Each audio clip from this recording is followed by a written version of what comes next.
My name's Auntie Eva, and it gives me great pleasure to read this book, Cinnamon, by Charlie Unger.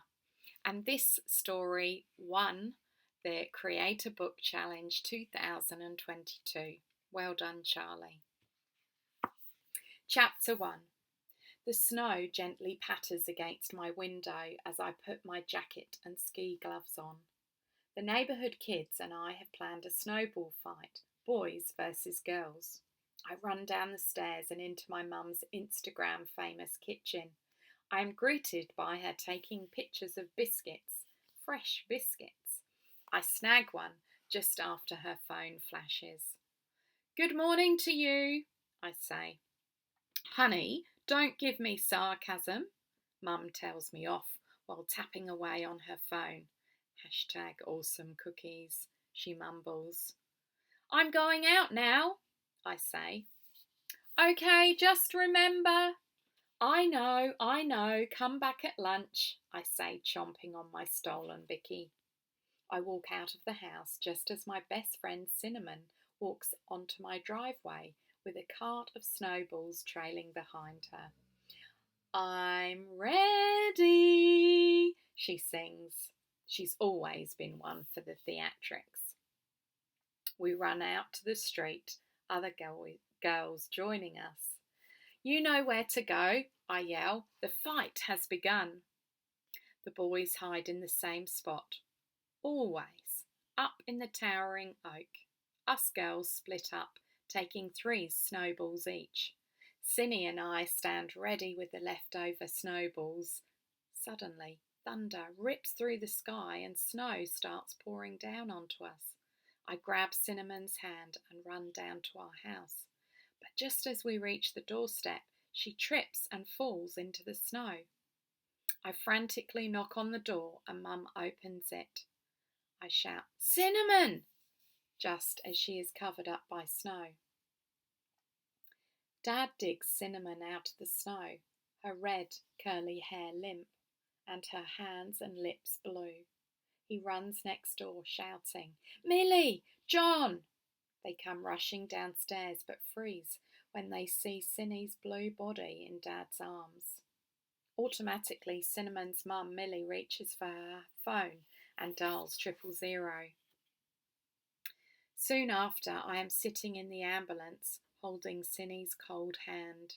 Millie is there too, resting her head on Cinny's chest. She keeps whispering, "Cinnamon," over and over again.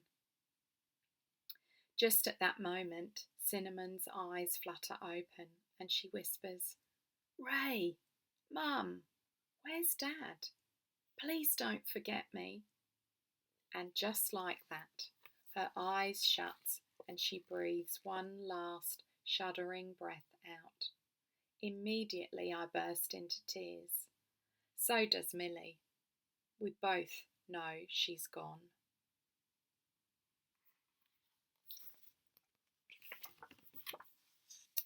Chapter 2. School just isn't the same without Cinnamon. I still do the same lessons, but nothing's fun anymore, not even art, my favourite subject. In a few days, the funeral is announced. 5:30 p.m. on Sunday the 20th of June. It's in 2 weeks' time. For the next 2 weeks, I just have to survive my loneliness. It's the day of the funeral. I'm dressed in my mourning clothes and I'm feeling extremely nervous.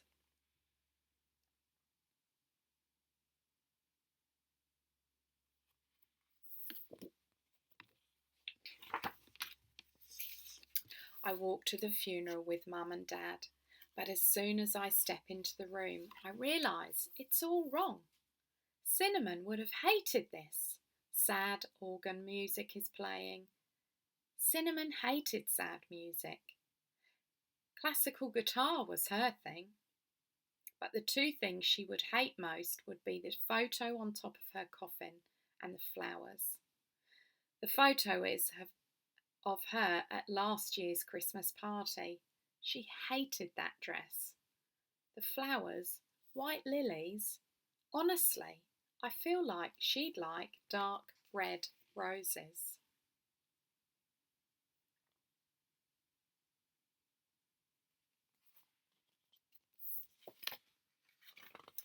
Chapter 3.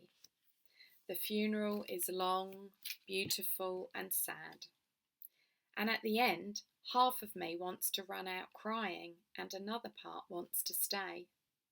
The first half wins. I run out of the room, tears streaming down my face. I run to the oak tree and sit in its cradle of branches and sob.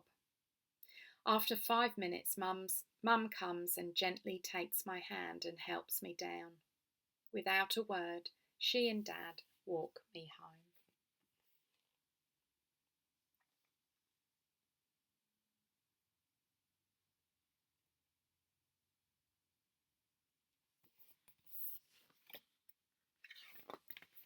Six months later, the first and last note I write to Cinnamon after she died is this.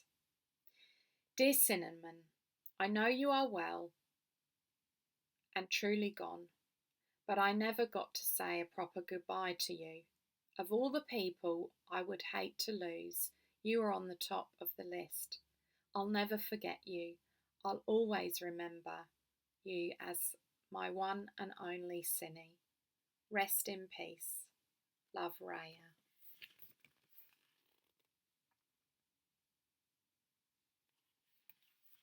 I roll it up and put it on Cinnamon's grave. It will disintegrate, but that's why I did it. When it disintegrates, it will be in the earth and closer to her. I'll never forget her, and I know she never will too.